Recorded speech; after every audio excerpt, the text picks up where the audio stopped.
চলিব আমিতো তার নিমিত্তহে মাথো মায়া বন্দী হলে কালিন্দী ভোমরা জুইত বন্দী হলে সদা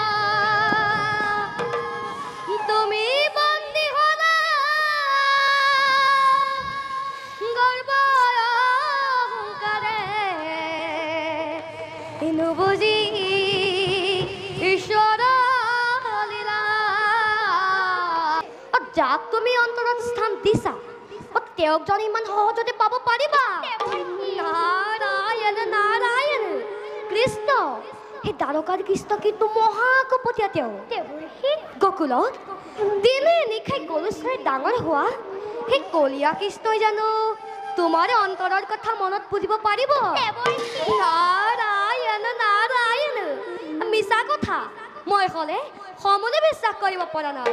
কলিত পঞ্চহুৰত বাজি উঠিব হে নাৰায়ণ হে নাৰায়ণ হে নাৰায়ণ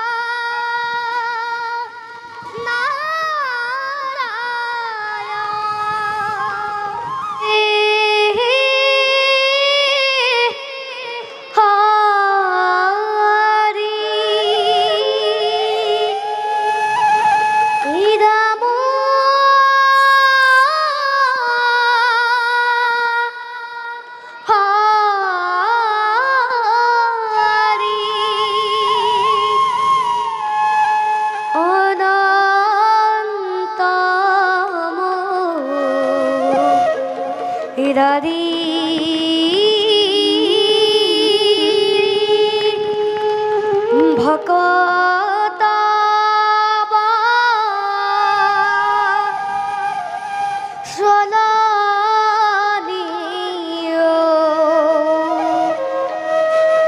ভকত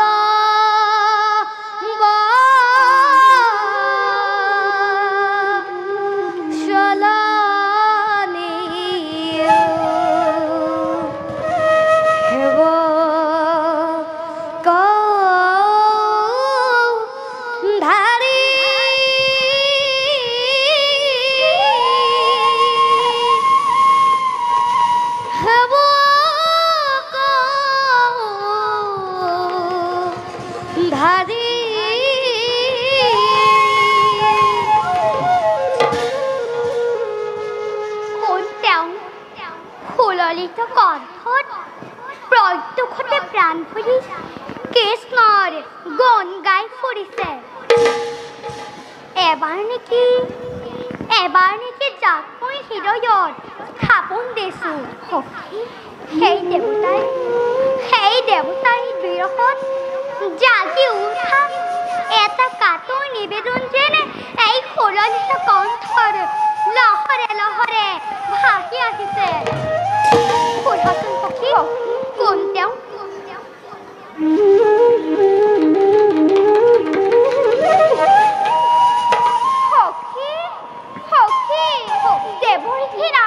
দেৱৰীষি নাৰদ সখী যা সখী ইয়ালৈকে মাতি আনা তেওঁ নাৰায়ণ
নাৰায়ণ জয় লক্ষ্মী নাৰায়ণৰ জয় আহ দেৱৰীষি প্ৰণাম গ্ৰহণ তথাস্তু উঠা হে ভীষ্মক নন্দিনী দেৱৰীষি মই কিন্তু সকলো বুজি পাইছোঁ পিছে যাক তুমি অন্তৰত স্থান দিছা তেওঁক জানি ইমান সহজতে পাব পাৰিবা নাৰায়ণ নাৰায়ণ কৃষ্ণ সেই দ্বাৰকাৰ কৃষ্ণ কিন্তু মহাকপটীয়া তেওঁ গকুলত দিনে নিশাই গৰুচৰাই ডাঙৰ হোৱা সেই কলীয়া কৃষ্ণই জানো তোমাৰ অন্তৰৰ কথা মনত বুজিব পাৰিব নাৰায়ণ নাৰায়ণ মিছা কথা মই ক'লে সমলে বিশ্বাস কৰিব পৰা নাই দেৱৰীষি সখীক মই তাকেই কৈছোঁ মিছাকৈ সখী উত্তাল হৈছে কত ৰজা সখীৰ কাৰণে মনে মনে থাকা সখী মনে মনে থাকা নাৰায়ণ মোৰ মনৰ বেদনা তুমি কি বুজিবা নাই কোনেও নুবুজে দেৱৰীষি দেৱৰীষি মই নিজেই ক'ব নোৱাৰো মোৰ হৈছে কি অন্তৰত কিহৰ জোৱাৰ উঠিছে আপোনাৰ চৰণত হৈছে দেৱৰীষি মোক বাধা নিদিব কৃষ্ণ বিনে অন্য স্বামী প্ৰাণান্তেও বাঞ্ছা নকৰোঁ আশীৰ্বাদ কৰক দেৱৰীষি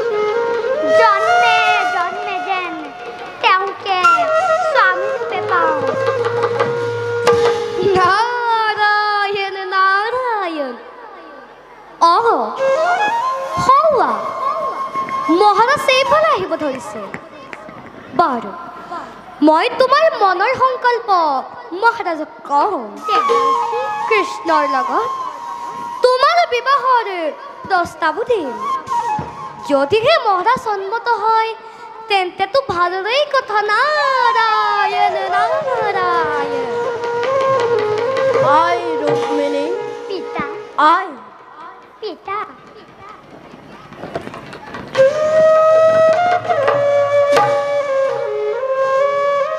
উঠ উঠ আই উঠ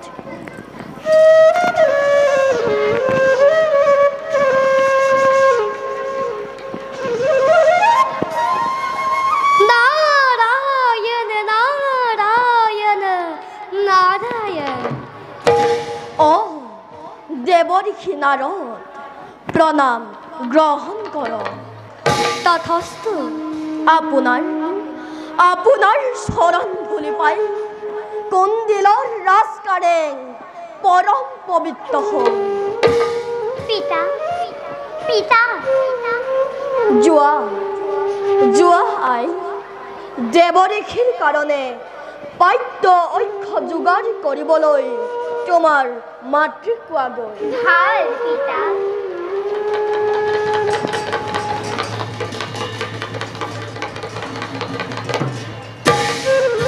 মহাৰাজ দেৱৰীষি আপুনি অতি ভাগ্যৱান সঁচা দেৱৰীষি ভাগ্যৱান বুলিয়েতো আপোনাৰ শ্ৰীচৰণ দৰ্শন কৰিবলৈ সুযোগ পাইছোঁ মহাৰাজ দেৱৰীষি জানেনে আপোনাৰ গৃহত স্বয়ং লক্ষ্মীয়ে জন্মগ্ৰহণ কৰিছে বৈকুণ্ঠেশ্বৰী লক্ষ্মী আচৰিত নহ'ব মহাৰাজ আই ৰুক্মিণী স্বয়ং লক্ষ্মী দেৱৰীষি আৰু নাৰায়ণৰ জন্মগ্ৰহণ কৰিছে দ্বাৰকাত শ্ৰী কৃষ্ণ ৰূপে দুয়োৰে মিলনত মই সমগ্ৰ দিওঁ ৰুক্মিণী দেৱী বিবাহৰ উপযুক্ত সময় আজ্ঞা পালে দ্বাৰকালৈ গৈ যদুপতি কৃষ্ণকে মিলনৰ প্ৰস্তাৱ দিব পাৰোঁ লক্ষ্মী নাৰায়ণৰ মিলন চাবলৈ স্বৰ্গৰ দেৱতাসকলে বাঞ্ছা কৰি আছে এতেকে পলম কৰাৰ নাই প্ৰয়োজন মহাৰাজ ৰুক্মিণীৰ বিয়া আৰু স্বয়ং নাৰায়ণৰ লগত মোক চালনা নকৰিব দেৱৰীখি মহাৰাজ মই চালনা কৰা নাই ই সত্য হয় মহাৰাজ ই সত্য মোৰ সোণৰ প্ৰতিমা কন্দিলৰ আলাখৰ লাৰু ৰুক্মিণীৰ বিয়া যদি মাধৱৰ লগত হয় ই মোৰ সৌভাগ্যৰ কথা ভাৰতৰ পূৰ্বৰ সীমান্তৰৰ পৰা পশ্চিম সীমান্তৰৰ সাগৰ বক্ষত থকা দ্বাৰকালৈ মোৰ ৰুক্মিণীক বিয়া দিম একেডাল প্ৰেমৰ দোলেৰে বান খাব জন্মু দ্বীপ আৰু সুবৰ্ণ ভাৰত মই বিশ্বাস কৰিবলৈ টান পাইছো দেৱৰীখি নাৰায়ণ সংশয় নকৰিব মহাৰাজ লক্ষ্মী নাৰায়ণৰ মিলন অৱশ্যে হ'ব লাগিব মই সেই বৈকুণ্ঠত চাই আহিছোঁ শুভ দিন সমাগত তাকেই চাই এই মিলন কত কিনাৰদৰ বিনখনি অচিৰতে ললিত পঞ্চহুৰত বাজি উঠিব হে নাৰায়ণ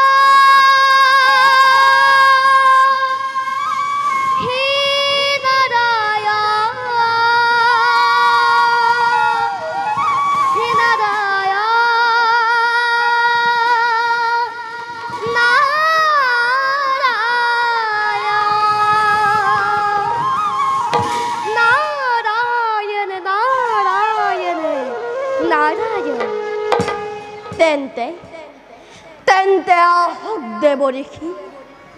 প্ৰভুৰ চৰণত ভক্তিৰ অৰ্ঘ্য নিবেদন কৰি মই এই মিলনৰ বাবে প্ৰাৰ্থনা জনাওঁ শুভ অতি শুভ মই এতিয়াই দ্বাৰকালৈ যাত্ৰা কৰিম নাৰায়ণ নাৰায়ণ নাৰায়ণ পিতা এই মাত্ৰ মই জানিব পাৰিছোঁ গোৱালৰ পুত্ৰ কৃষ্ণৰ লগতে ৰুক্মিণীৰ বিবাহৰ তুমি প্ৰস্তাৱ দিছা তুমি হেনো সন্মতি দিলাই কিয় বাৰু এই বৃদ্ধ বয়সত তোমাৰ এনে দুৰ্মতি কোনে তোমাকে কুমন্ত্ৰণা দিলে পিতা যুৱৰাজ ৰুক্ম দেৱৰীখে বিবাহৰ প্ৰস্তাৱ আনিছে আৰু মই আপত্তিৰ কাৰণ নেদেখি সন্মতি প্ৰদান কৰিছোঁ দেৱৰীখি নাৰদ তুমি আহি কন্দিলৰ ৰাজকাৰেঙতে বিয়াৰ কটকী হৈ দেখা দিছা আৰু সেইবাবে বুঢ়া ৰজাৰে মতি ভ্ৰম হৈছে নিজেই তো বিয়া বাৰু কৰাই ঘৰ সংসাৰ ধৰিবলৈ অসমৰ্থ এতিয়া ৰুক্মিণীৰ বিবাহৰ কটকী হৈ বহু আনন্দ লভিছে নহয় পুত্ৰ দেৱৰীখে পূজনীয় জানো আৰু সেইবাবে কওঁ তেওঁ আঁতৰে থাকি আমাৰ পূজনীয় হৈ থাকক আৰু মোৰ বিনম্ৰ অনুৰোধ ৰুক্মিণীৰ বিবাহৰ প্ৰস্তাৱ পৰিত্যাগ কৰি সন্মানেৰে গুচি যাওক অন্য স্থানলৈ তেনেহ'লে যদুপতি কৃষ্ণ ৰুক্মবীৰে নকৰিব সম্বন্ধ বুদ্ধিমান নিশ্চয় দেৱৰী নাৰায়ণ মথুরার কারাগার জন্মস্থান যারে জরা খন্ড হিকুপালি রাজার ভয়তে যে জন পলাইয়াছে আগরণ বৈখ্যাত থাকা দ্বারকা দুর্গতে এ কৃষ্ণ গোপিনী বস্ত সরে কলিয়া রাখালে কদাপিত করদানে প্রাণার ভগ্নিকে শান্ত হ রুক্ম, শান্ত হ। কদাপিত হও শান্ত নোয়ারা করিব তুমি কণ্ঠরুদ্ধ মোরে হে বৃদ্ধ দেবরে সে কথা জীবনের হেগ্য একতে ঘটেল তোমার যে মগজরে ব্যক্তিতে সেইভাবে যোগ্যমান বলে ভাবি থাকিস গোবর শ্রীবদ মাতুলবদ আৰু আছে যত পাপ এই জগত যে কৃষ্ণ আহি মুখে কৰিব পাৰিছে সেই মহাপাপীৰম্বত কৃষ্ণকে কদাপি নকৰদান প্ৰাণৰ ভগ্নীকে ৰুক্ম ৰুক্ম না জানো ৰে কৃষ্ণ নিন্দা মহাপাপ বলি নহয় মহাপাপ মই নেভাবো কৃষ্ণৰ নিন্দা মহাপাপ বুলি মই কৰিছো প্ৰতিজ্ঞা যেতিয়ালৈকে তপ্ত তেজ বহে ধৱনীতে ৰাজকুমাৰে কেতিয়াও দিব নিদিবৰ মাল্যদান সেই কৃষ্ণৰ ডিঙিতে রুক্ম, রুক্ম। বিদর্ভর বৃদ্ধ রাজারেন থেকে যদি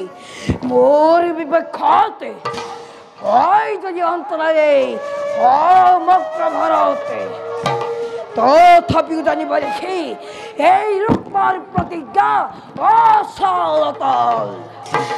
কোন কোন অভাবতে অলপ কথাতে অঙ্গীকার করিব নাপায় বহুবার বহুবার ভাবে চিন্তি চাই প্রত্যেক কথারে সিদ্ধান্ত লব লাগে সঁচাই ভাবি চাইছো এতিয়াও তোমাৰ দৰে মোৰ মগজৰে ব্ৰেক কেটি ঘটা নাই ৰুক্মিণীৰ উপযুক্ত যোগ্যৱান দৰাৰ বাবে তোমাক অনৰ্থক চিন্তা কৰাৰ আৱশ্যক নাই মোৰ বন্ধু সেদিৰাজে শিশু পালৰ নিচিনা ৰূপবান বলবান ভাৰত বিখ্যাত বীৰ দ্বিতীয় জন নাই তেওঁকে অভিনয় মতায়নী কন্যা সম্প্ৰদান কৰা পিতা কে কলি সেদিরাজে শিশুপাল সেদিরাজে শিশুপাল রুক্মিণীর একমাত্র যোগ্য পর বলি ঐশা বিবাসিত মোর ঘুরাইছে দেবরে মহারাজ সকল আগতে মণ্ডল লড়িব লাগিছে দেবরে মহারাজ মই যেনের উপায়হীন মোক এটা উপায় দিয়ক দেবরে মোক এটা উপায় দিয়ক হে মহারাজ উপায় দিবলৈ মই যোগ্যজন নহওঁ তথাপিতো সুধিছে যেতিয়া কওঁ ন দেবরে রাজকুমারীর স্বয়ম্বর পতা হোক আপন ইচ্ছাৰে তো স্বামী নিৰ্বাচন কৰক যদি কোৱাৰ মতে সেই শিশুপালেই যদি যোগ্যজন হয় তেন্তে তেওঁ কোঁৱৰীৰ মালা পাব নে কি কোৱা কোঁৱৰ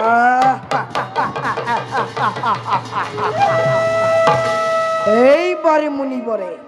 যুক্তিযুক্ত প্ৰস্তাব কৰিছে নাৰায়ণ মই প্ৰস্তাৱক সমৰ্থন জনাইছো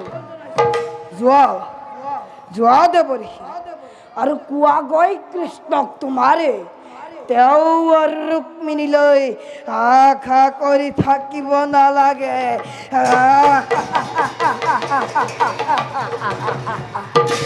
ৰূপময় স্বয়ম্বৰ সময় কৰিছে আয়োজন আৰু কবা নেকি ৰাজ মহাৰাজ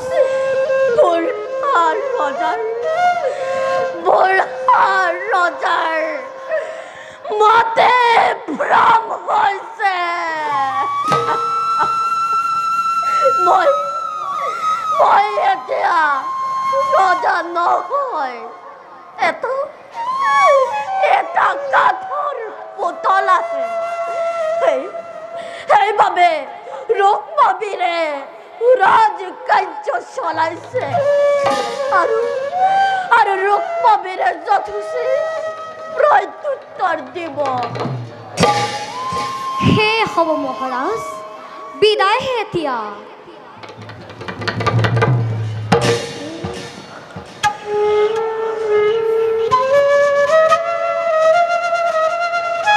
যন্ত্রের সমতে হে যন্ত্র চলিব আমি তো তার নিমিত্ত হে মাথো না হে মায়া বন্দী হলে কালিন্দী ভোমরা জুইত